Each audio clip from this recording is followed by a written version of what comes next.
Still speaking some about the idea of abruptness and the way in which it is tied to change, the appearance of change, the reality of change, and even loose change.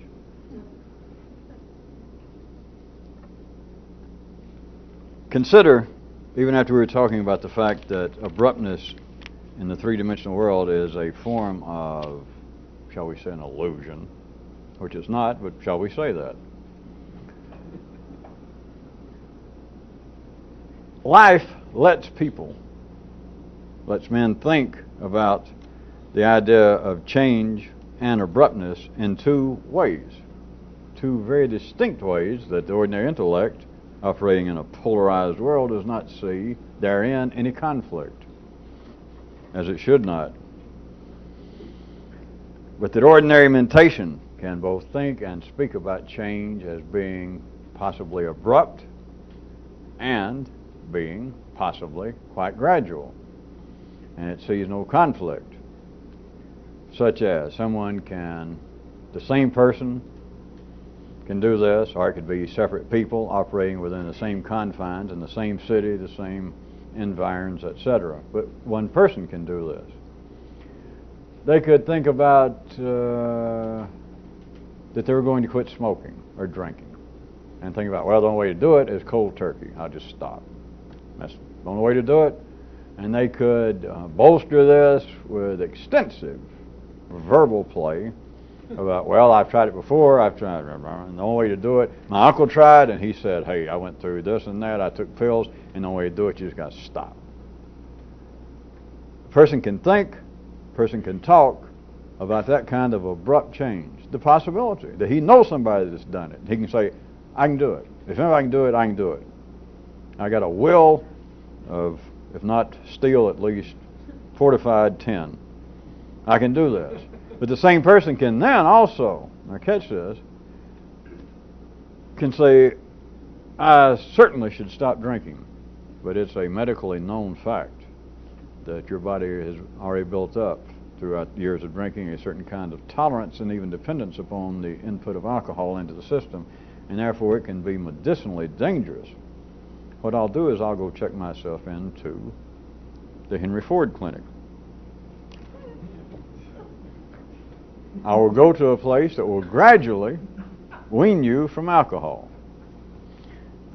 People can do it in ways, and always have, let us say, in a more religious sense, that people still have the dream of abrupt conversion, that I will in some way, if I could join up, if I could go back to my forefathers' religion, if I could fulfill the needs, or if the gods would smile upon me, I could instantly be struck and turned into a better person.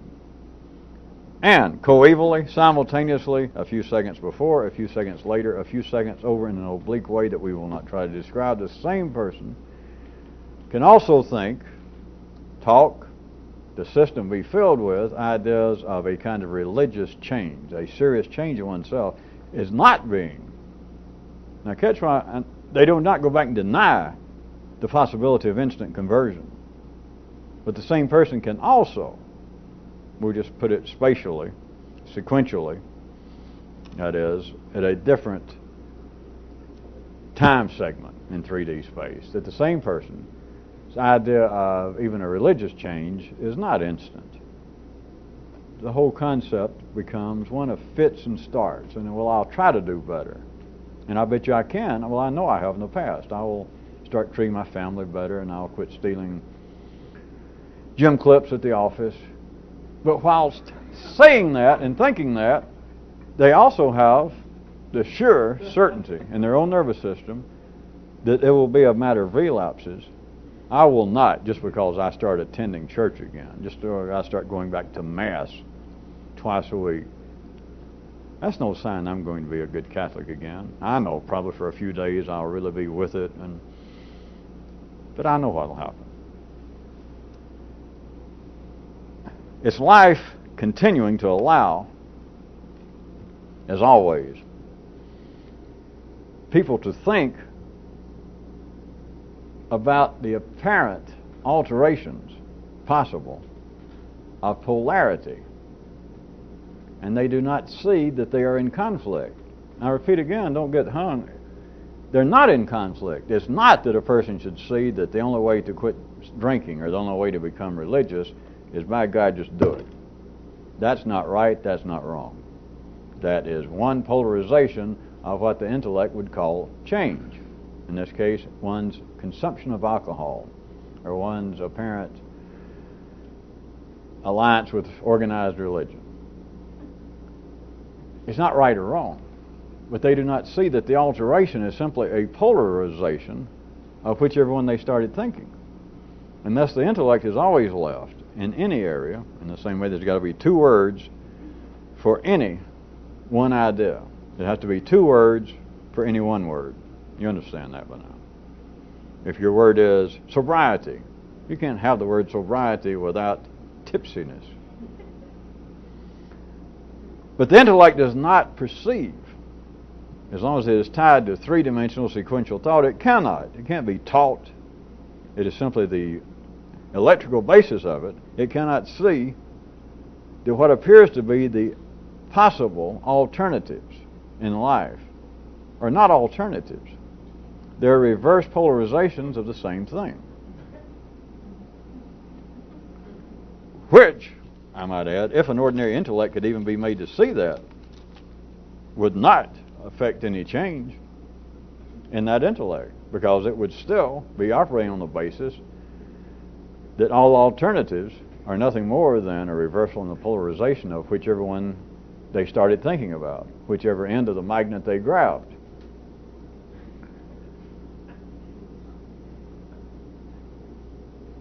Before we move to a more, you might say, the positive end of how this can be used, consider, let's grab the negative end for a second.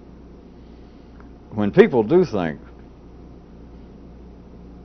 about the idea of change, the ordinary intellect, note that it doesn't really think so much about if change did occur, whether instantly or gradually. That they do, the ordinary intellect does not think so much about the change producing so much of a better person as it does of a lesser bad person. As your rabbi used to say, think about it a second. Just yourself, what you know from ordinary reading, just what people talk about, what would seem to be the common, conventional wisdom of the ages. When people talk about, when the ordinary intellect thinks about some really substantial change, if you want the idea of instant conversion in a religious sense, that somebody has just become, as the Christians and others might have it, a new man, a different being. It is not so much that the change has produced a real better person, it's just like they're less bad.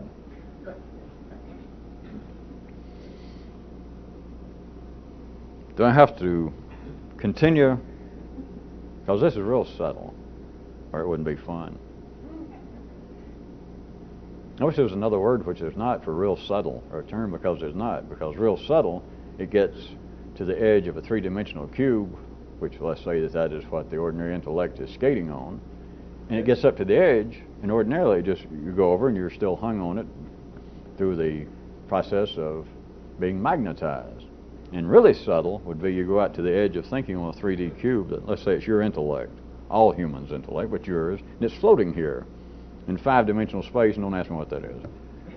And so we start talking about something, and I say something such as, this is real subtle, but real subtle would not be go out to the edge of where you'd ordinarily think, and then you just simply fall over and you go, ooh, hey, that was tricky. That kind of surprised me. Hell, a joke surprises you, the punchline. But really subtle is you got to the edge and you expect, wait a minute, it's going to be something tricky. It's going to be something. I know you just go that way, but you kept going. That's real subtle. Back to the subject. Now let's be real subtle and not go back to the subject. Okay, let's be real subtle and I'll say, all right, back to the subject. And then I won't go back to the subject. All right, let's be real subtle. I'll say, let's go back to the subject, and I won't go back to the subject, but you weren't sure what the subject was to start with. But until I point this out, so you don't know whether I'm actually going back or not, because I just done the setup for this kind of little paragraph. So you see, now that's getting closer to being real subtle. And a fellow over here said, no, that's getting closer to being more confused than I even care to be. Thank you for your views.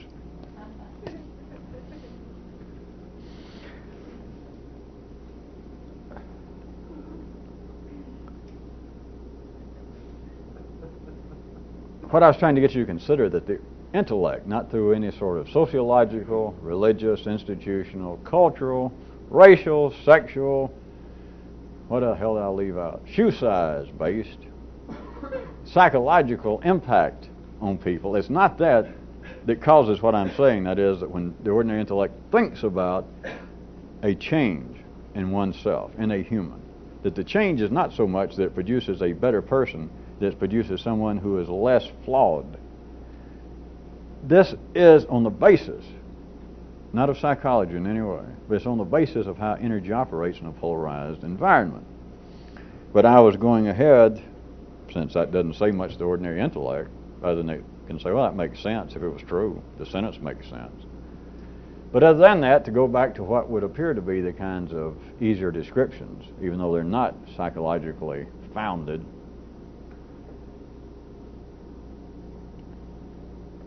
I was going to suggest you consider it this way, of why the intellect thinks about a positive change in oneself, the possibility, the picture, the dream that everyone has is not so much the picture that, boy, if I could change. Now, you got to hang in here for a few seconds, because your ordinary intellect should have already been telling you, well, that's not true. All my dreams, everybody's dreams of being a better person, by its own definition, is to be a better person. Tut, tut. Tut, tut, really. And in a minute, I think you'll see why if you haven't. It may take a psychological description.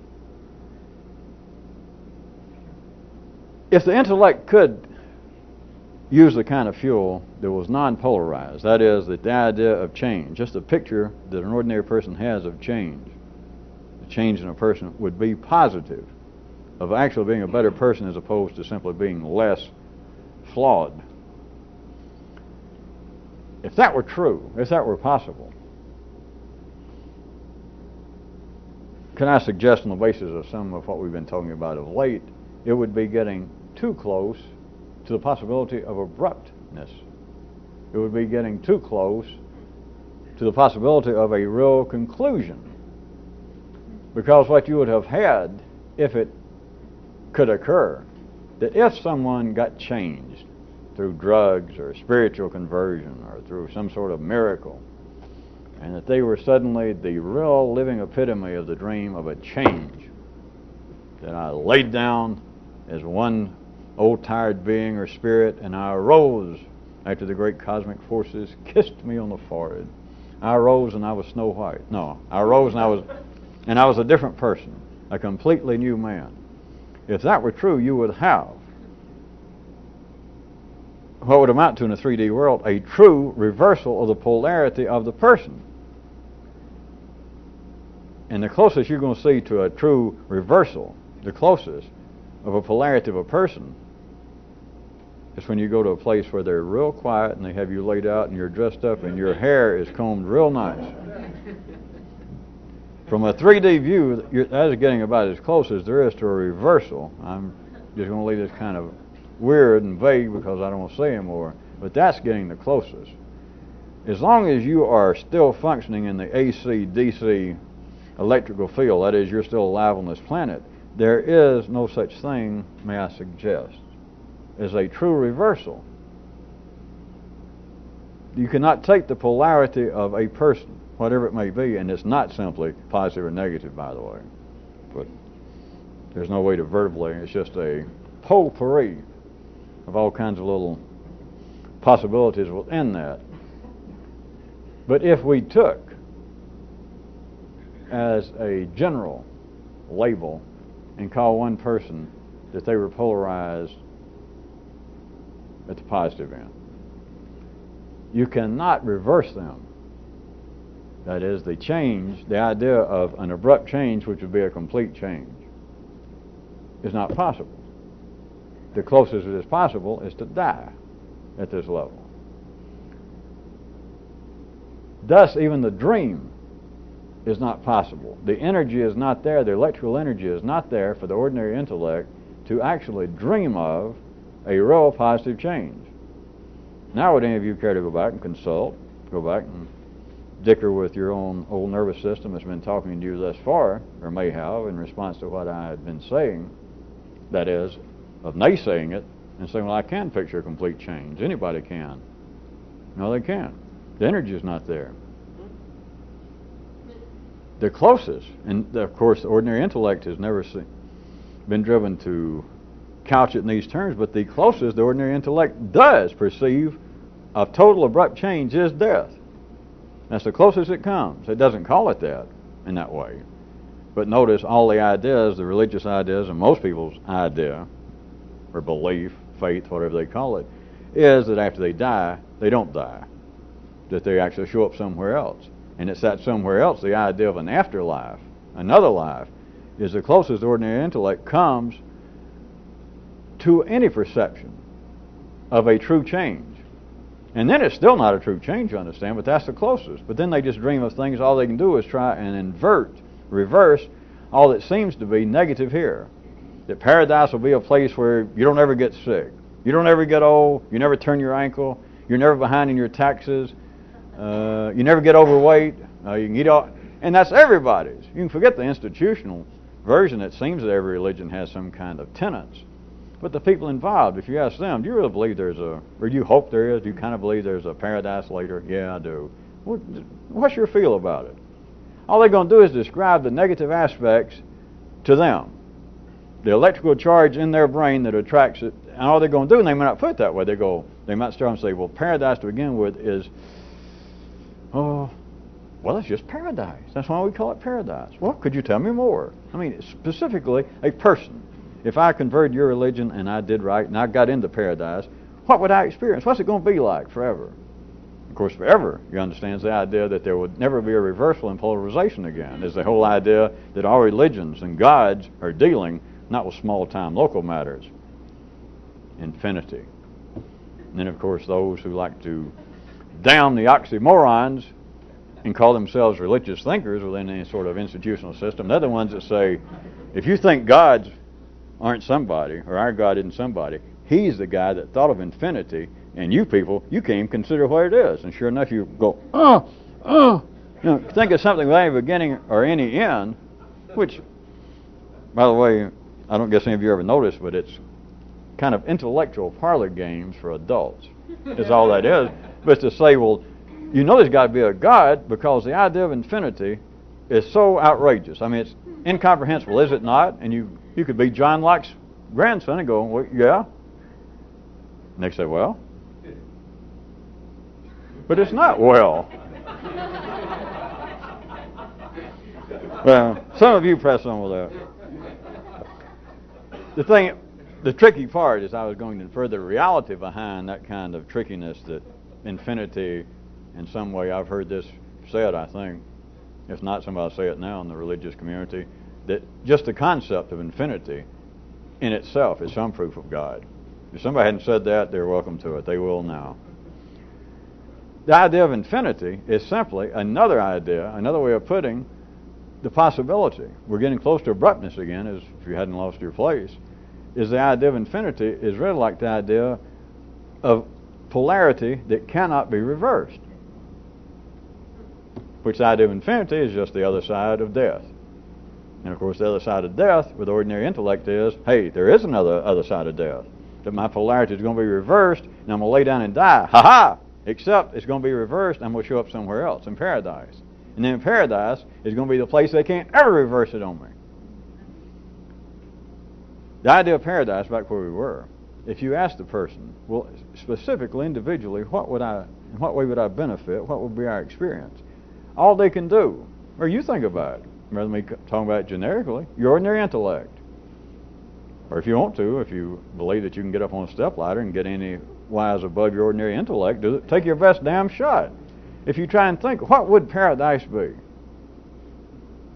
And all you can think about is not really, now you at first might want to say, well, it would be a superior condition. Nah, it's just a lesser negative position. I won't be sick. Well, sure, you can call it, well, I'll be healthy, and go, I told you so. No, you didn't. Because you got no concept of healthy without being ill. Because that's part of being here. And so I'll live forever. That's a positive thing. No, it's not. Because the only reason you say that is that you know you're not going to live forever. The ordinary intellect cannot conceive of what amounts to. If you could get outside a polarized environment, the ordinary intellect cannot conceive of real improvement. It cannot conceive of a better person. It cannot perceive of a better life. All it perceives is a life less flawed. A person less dented, less twisted. I'm not saying that's a correct view, but notice that's all the intellect can do, and it cannot notice it, even on its own. Because it would say, if you presented this in such a way to ordinary people, and you said, well, I am now the new Pope, and here's the way we're going to express why you should be a Catholic or whatever religion. And all you did was point out that if you do all this, and you use terms that all you were inferring, or all you were promising, was you will be less bad. Who would join? Could you get any interest?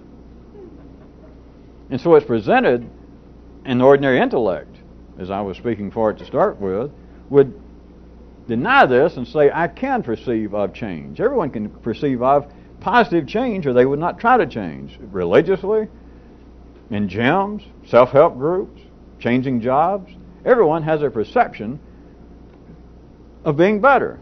They don't. You can call it that.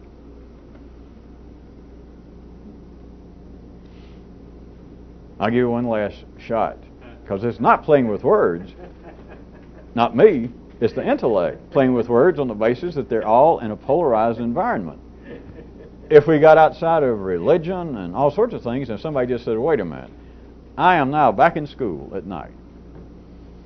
I'm going back to get my master's so I can get a better job, so I can make more money, so I can enjoy life more, and screw all this stuff about being less bad or less flawed. I'm doing this to be a better person and to enjoy life more, to be richer. How about that? It could say to me. Do I have to finish this?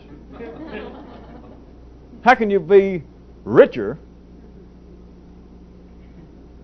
How could you even think about being richer unless you had been less rich? Poor. The intellect can say, well, that is a positive change. If indeed I do finish school and I get a better position, I get into some real profession to where I can make 10 times what I'm making now, that would be a positive change. There is no such picture as that being a better person. It's just being a less bad person. That is, I will be less poor.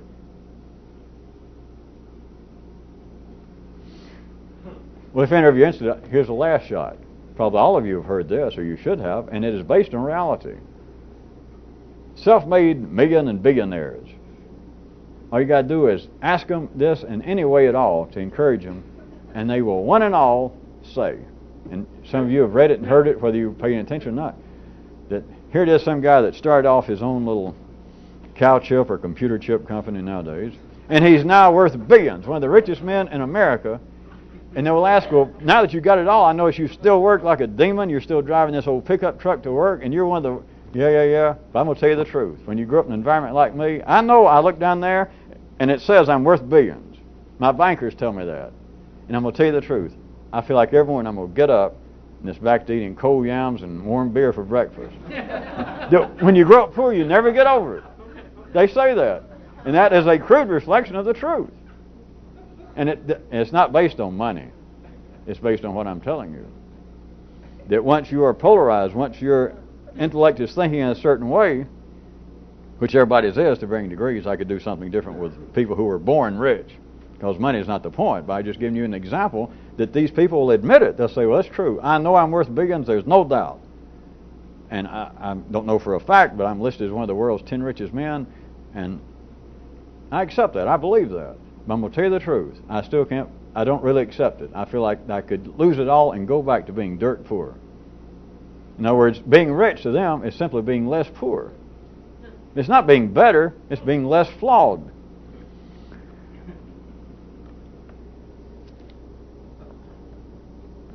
The whole idea, to take it just a little bit further before we hit the positive part I was going to threaten you with, not just superior people, but the whole idea of even a potentially transcendental or metaphysical superman, not just being a religious conversion, but people being superior beings.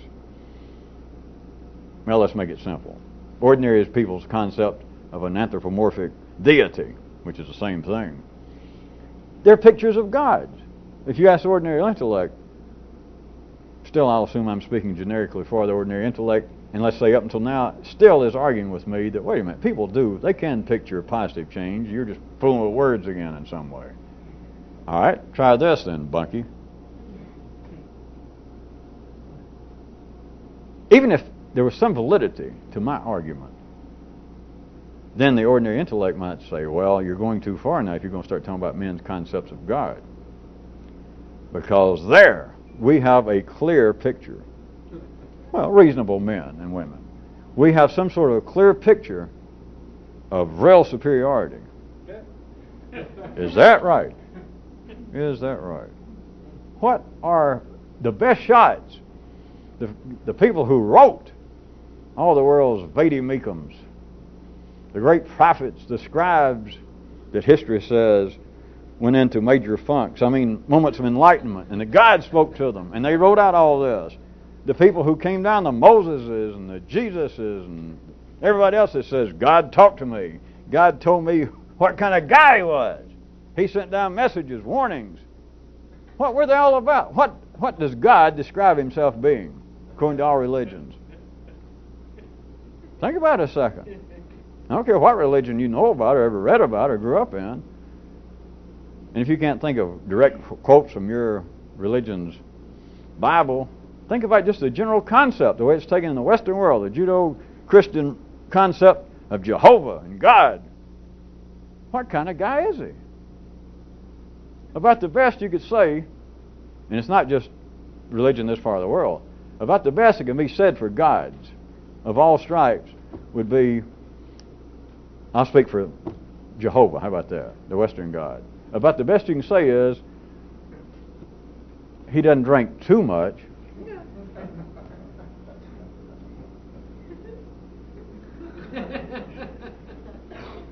Is that too sticky? I know they... All right. He can control his temper sometimes. How about that one? He's... All right, that covered it. I know the drinking was a little sticky. I thought I'd pick a crude one to start with, although I know, as far as I know, the Bible never talked about God having a drinking problem. And of course, it does not. Men that talk to our God, the Western God, they didn't say that he ever complained about his temper. But see, he didn't have to. Just look what he did. Look, everything about him and gods all over the world, is what I'm trying to point out, is the gods. And of course, I was saying man's concept of God, but if we're talking to ordinary intelligence, they would say, well, wait, skip all that. You're trying to take away from his omnipresence and etc. And I can say, all right, gods, whatever they said they were. Did they really announce by word or deed that they are better? The best you can say for him is, well, he doesn't drink too much. Sometimes he can control his temper sometimes. That's it. Can you hear that? It's not an attack. Nothing wrong with gods, nothing wrong with religions, nothing wrong with people. But they cannot even conceive of the ordinary intellect, if it was still trying to wrangle with me about this, not only cannot perceive real positive change in people, they cannot perceive that change would make me better. They can call it that, but all they're perceiving, all they're picturing is, if I really changed, if I really went under a big change, I might not be quite as bad. So if it wants to argue with that, look at the idea of God, or look at God. You don't leave out the idea of. The gods present themselves all over the world at all times, not as better people. Oh, they can say it the same way as you could say, well, I could change and be better. The gods can say, I am God. That's why I'm better than you. All right, so they can say that. But then what?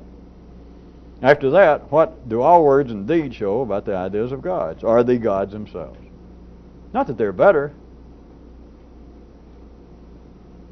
They're less flawed. That is, that they may be able to control their temper better than you can. They may not drink as much as you do, but that's it.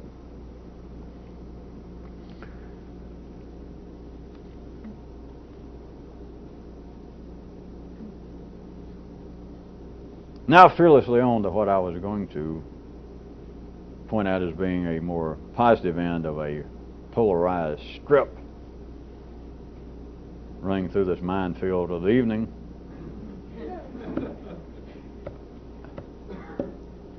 How about if change in some way were possible?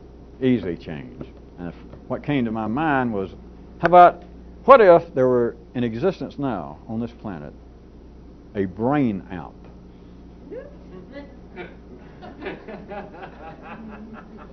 That we had something from the future that you could actually hook up to a human intellect the same way that you can get a bigger amp and hook up to your stereo, take it out of your preamp and all that. But we had something that would literally juice up your present intellect, that in some way you could plug into it, which is, by the way, a form of what they're playing around, dreaming about with artificial intelligence via computers and etc. But what if we had something right now, a brain app, and individually you could plug up somebody and that would fortify, increase the present operations of the brain to stratospheric levels? Would that get the job done? Would we then be talking about serious? And of course, instant change, because all you got to do is throw that switch on, maybe run the gain up a little bit, or maybe it doesn't have one. It's just, well, at any rate, maybe it has one. You say, all right, throw it on and open that sucker up once you're plugged in. Now, seriously, because this is not just a joke. It's not now presently possible in a 3D world, but humans have been thinking about it. They thought about it in religion in a different way, and they're thinking about it now in the idea of artificial intelligence. But what if we could take your brain, or anybody's, but your brain, the way it is operating now, the way in which you think, flaws and all, shortcomings and all, but we could hook it directly to this brain app, and it had almost infinite gain. Just all you could stand, and we can turn up, we can fortify, put in new wattage, new power, electrical power, literally into your brain to take what you're doing. If it was like a receiver, like your home stereo, take the signals, background noise, line interference, but everything going on, and just begin, let's consider it infinite, and begin to increase, literally, the electrical power here. Would that get the job done? Well, you roll your eyes and think about, well.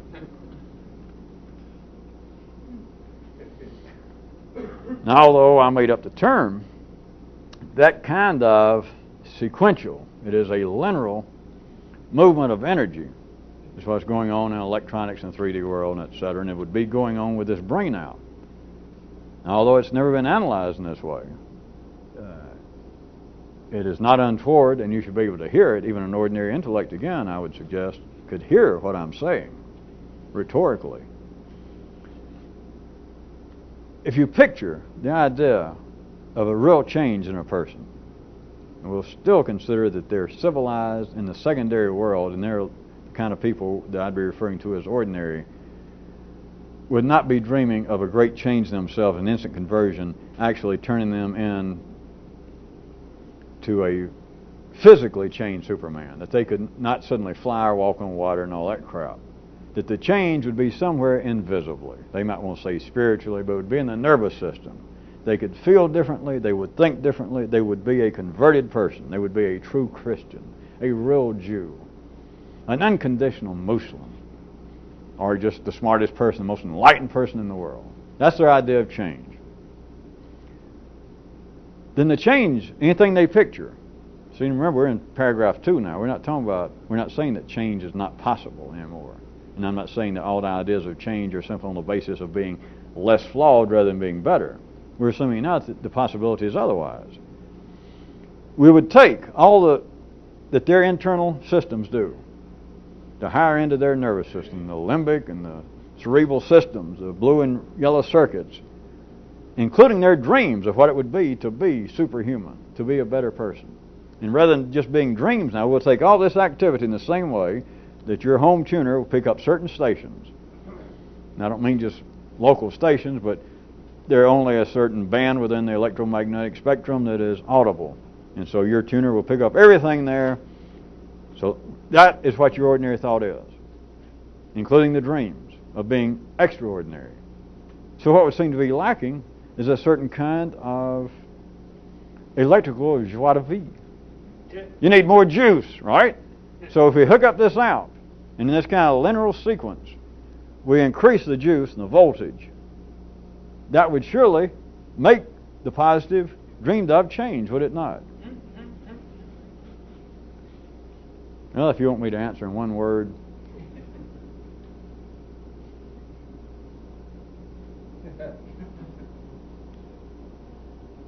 you want me to answer?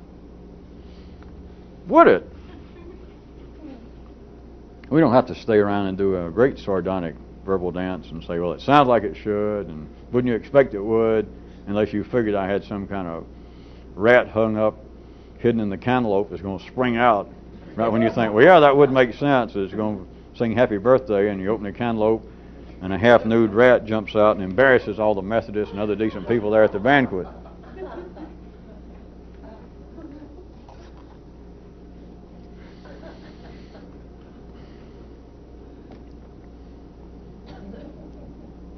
We could, or I could, paraphrase another great Southern philosopher and put it to you this way. Is it actually possible to go to a new home from here? Forget the hell about going back. Can you actually go to a new home from here? If you had unlimited access to additional amplification of what you presently are internally, forget physically, in this crude sense of being bigger or looking better, in here, what seems to be the unique secondary intellectual, spiritual life of man. If you could take everything you are now, including your dreams of being better, and go and hook it up to my brain amp, would that do what you dream of? What anybody dreams of? In a 3D logical, polarized world, the answer has got to be probably yes. Jesus, yes. God, yes. It's got to be. Right?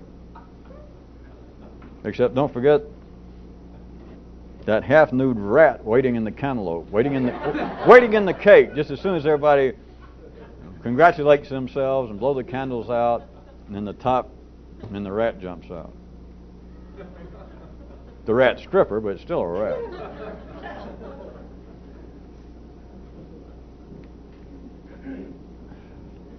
I was going to say I'd answer in one word, and of course the one word is, what was it, frosting? Hardly. That sounds better than no. How about hardly?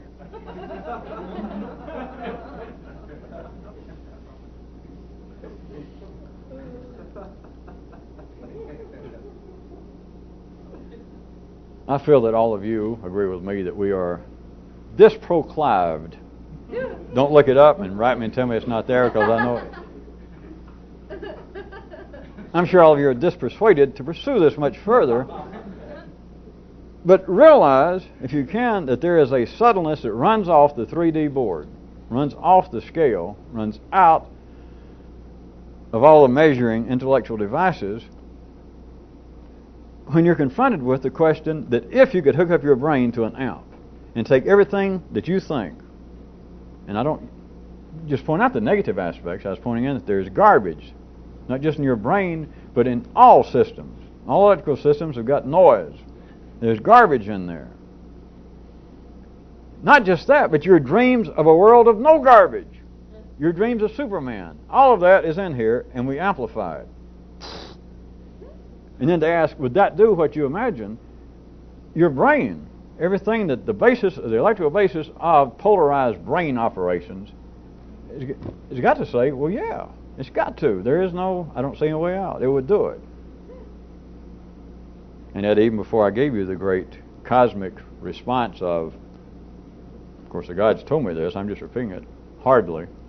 Your brain wants to say, yeah. How can it be otherwise? That would be it.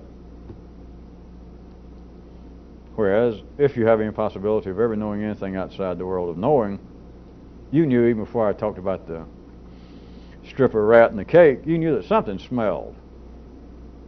And yet, the whole idea of drugs, all kinds of self-help, hypnosis, meditation, praying to the guides, lighting candles, putting out the garbage, the whole idea is a belief that in some way, if I was plugged in to cosmic forces, or if the guides would pay any attention to me, what you're dreaming of is I'd get hooked up into this big old cosmic, this deified, this religious amp, and it would swoosh me away to great heights. Does anybody need it anymore? Do you realize you can take the best, the cleanest tuner in the world, put up your tuner, they make them cost $4,000 or $5,000, just a receiver, not even a tuner, and get right next to the station that's broadcasting, down at the low end of the FM, the only station within hundreds of miles, and then get an infinite amp and hook this tuner up. And at first you put it on, and you have never heard such clarity received over the airways of FM music. But if you got, and you can listen, and you can't even measure with instruments you have any noise. The noise to signal ratio can't even be measured. But if you get an infinite amp and turn it up, I assume all of you know that paradigm, that zenith of reception coming over your FM receiver, this $5,000 little unit, all you got to do is put enough amps behind it, increase the volume, and you're going to hear noise. Because that's the nature of transmission. That's the nature of electricity. That is the nature of life.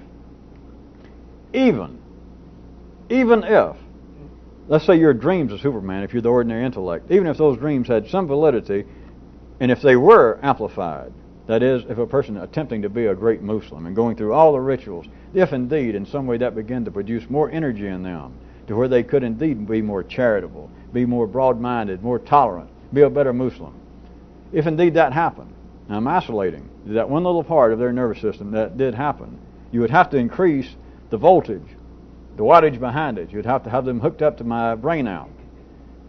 All you got to do is push it far enough, and the noise, that is, from their view, from everybody's view, what would appear to be their flaws, their mistakes, the polarity of them being a Muslim, the non-Muslim, would then be increased. Do you understand? If you had the potential to be an intellectual Superman, and the only thing, your dream of an intellectual Superman, Batman, Captain Marvel, Dick Tracy, was your idea in some way, you don't know how, and you just cannot shake it. Your idea of Superman, he has hemorrhoids. And finally you get this brain out, and it blows it up, and suddenly he becomes, you get closer to actually being Superman. Can you imagine the pain? Because you can't dream of starting out with a little bitty Superman who has hemorrhoids. And then suddenly you're able to get closer to what would appear to be a three-dimensional realization. And Superman becomes magnified 100 times. I don't want to be graphic about this. Maybe I should pick something more civilized. He had a little boil inside of his lip. Just a minor thing. But now, the idea of Superman, and you got to, well, just do it in 3 dimensions if you got to. That he is now a man with all these talents. Your ideas of God, but now this little boil is the size of a Volkswagen. I don't have the nerve to say, did that help at all? I got the nerve. Do I have the stupidity? Sure. Did that help at all?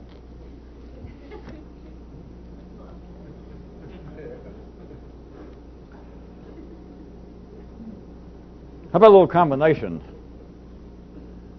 of continuation of some things I was talking about, subversive history, manners, pseudo-current events, because I love pseudo-current events just like the rest of you. That is, events that seem to be current.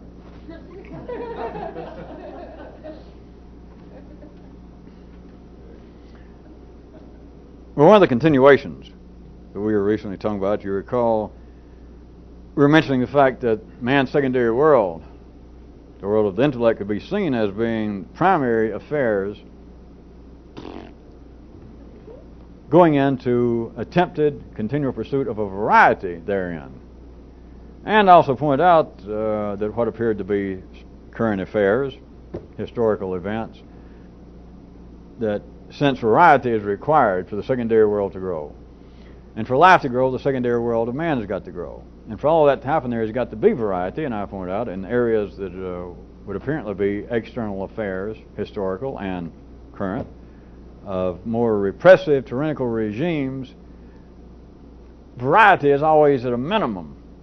They want everybody China under Mao, that kind of thing. They want everybody to dress alike. They don't want everybody to be rich. They don't have any. The art has to be all within certain guidelines. The music has to be a certain way. And of course, those having nothing to do with politics, you got to shake yourself from the local basis of your own nervous system, having grown up here or anywhere. It's not that their political system is in some way inherently inferior, but it is that in areas of life's body that is normally referred to as political boundaries, nations, political systems, parties, when you have less variety, you have less growth going on. It's just a fact. It is a kind of stagnation as opposed to a place where there's a greater variety. And those of you who won't play history, it's of no consequence.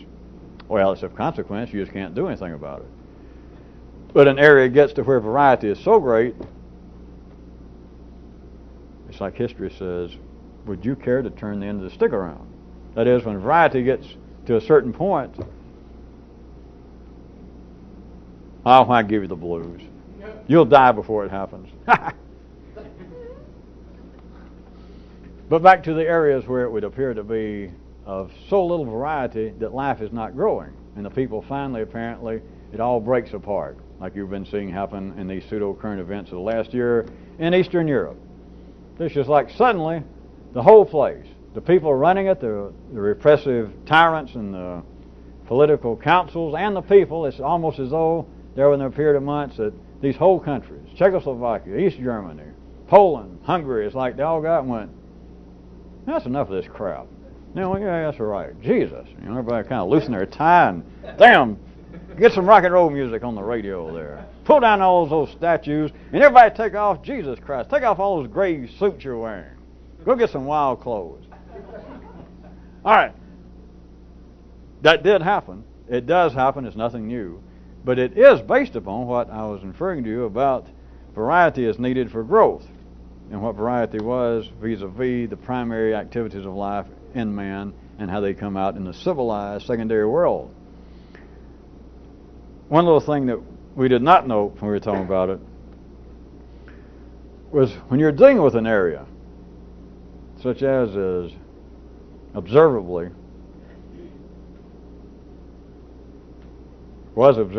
extant even in your lifetime in Eastern Europe, as we were just talking about, not only will people there tolerate living under conditions for long periods of time, whole lifetimes, several lifetimes, not only will a group of people, a large group of people, not only tolerate living under that kind of repressive regime wherein there's very limited variety, not only will they tolerate it, hell, they almost enjoy it. Which, if you're living at a place on the planet that would seem to be a polarized version of them, in other words, you living, let's say in America or Western Europe, and apparently compared to what was going on a year ago in Eastern Europe, or 10 years ago under the aftermath of Mao, you would say, Jesus, how can those people stand that? If I was over there, I would have been shot by now. I wouldn't put up with that crap. I could not live like that, and how can millions of people live like that? And many commentators, not just ordinary people, many political observers, historians, what do they call it, shake their head? How can this be?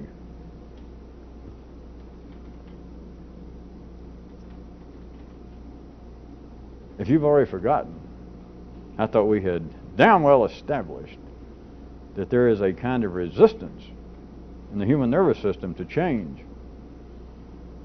And one way to cut down the possibility of change is to cut down the possibility of variety. Why do you think so many people love prison? For those of you that don't know that people love prison. Those of you that's never been there, what a shame. For those of you that's never been in the service, close enough. How do these people, I mean, I can understand maybe a guy held up a little newsstand there on the corner when he was 16, and he did 5 years. Reform school, and they threw him in a jail with adult criminals. Son of a gun got out 2 weeks later. About 2 weeks. Just timed, have a few beers, find a few women. He walked back to the same neighborhood, held up another fruit stand, stood there, everybody knew his face. What kind of idiot is that? Tut tut, you don't understand. The jails are full of people that love it. And as much as we can talk about loving anything, if they didn't, they'd break out. And if you don't like that, how could people live these, whatever it is, in East Germany, 10 million, how could they live for 40 years like that? Why don't they break out? Well, they finally did, but they went for 45 years and didn't, because it's not simply a tolerance. There is a kind of affection for severely limited variety. Yeah, but you're too hip for that. You're too sophisticated. Yeah? Go home, that is, inside of your own, the main room where you live intellectually, and look around. That whole place, I'd be surprised if any of you have your internal apartment painted even as exciting as beige. And your neural uniforms would make those Mao suits look like they were flamboyant. They would look like the dress of the late 60s. You live in East Germany. Everybody does. That's why everybody loves everybody inside. You can just picture, when you go in to think, you just picture old Papa Joe, Stalin, that same drab suit like everybody else. And you don't know whether he's smiling, you don't know what he's doing. All you know is there's no chance of variety here.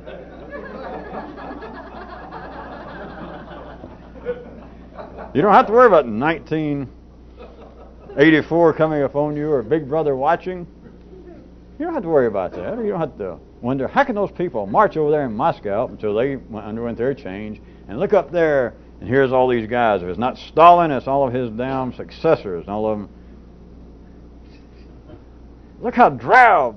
None of them have any taste for art, for music, for anything. They don't want us to do anything except dress as poorly as they are, or at least they appear to be, and eat the same kind of stuff they do.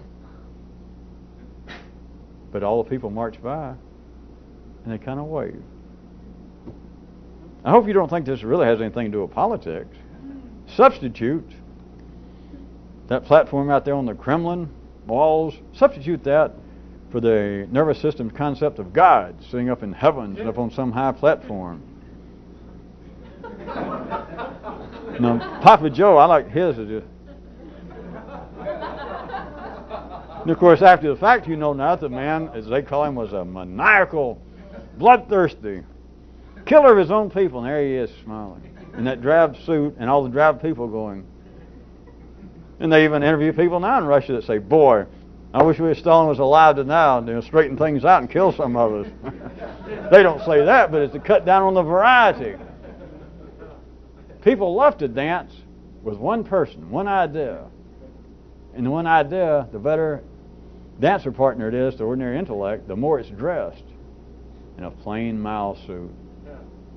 That kind of mask of a face that means nothing. That's what everybody wants to dance with. That is the way in which life grows, in a kind of conservative, limited way to where the ordinary intellect is,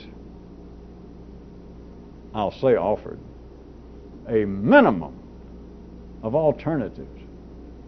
That the idea of variety in one person's internal system is about down to the point of everyone living in a one-room apartment in East Germany for all of your life, thinking that beige is as exciting as it needs to be. I don't want any more. And that all your leaders, that is, all of your primary ideas, your controlling factors, should all be dressed in a plain gray mouse suit. That you've got your choice. You can either eat potatoes hot or you can eat potatoes cold. Or for those that really get exotic, I just want to eat them potatoes today. The mystics of the world right there.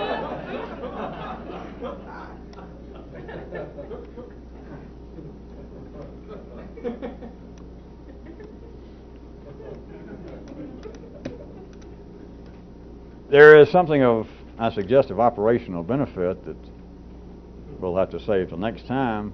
As long as I'm there, if you want to keep your place, I'll try to pick it up there. Having to do with what appears to be the individual figures out there of these kinds of tyrants, the Papa Joes and the Attilas and the Caligulas and all these maniacs.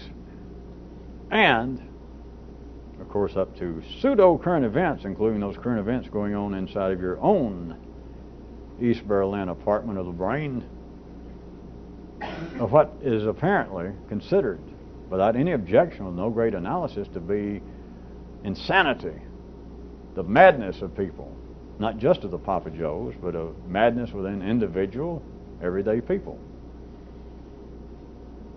I guess that the local news show should be proud of me, shouldn't they? Isn't that a good enough teaser to get most people to tune in again next time?